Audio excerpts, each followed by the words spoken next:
Sen men ul almalı dersimi şikefi o belli.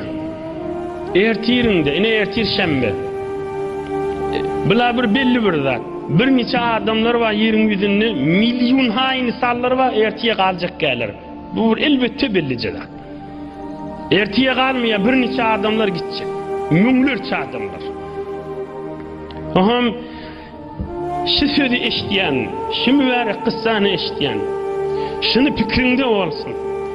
Şimdi dünyam tamam olsa, şimdi dünyam tamam olandan sonra, men ahiretimde beni gönündürecek zat neme?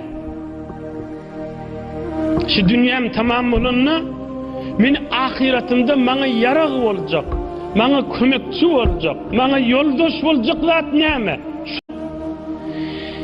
Şu kefi o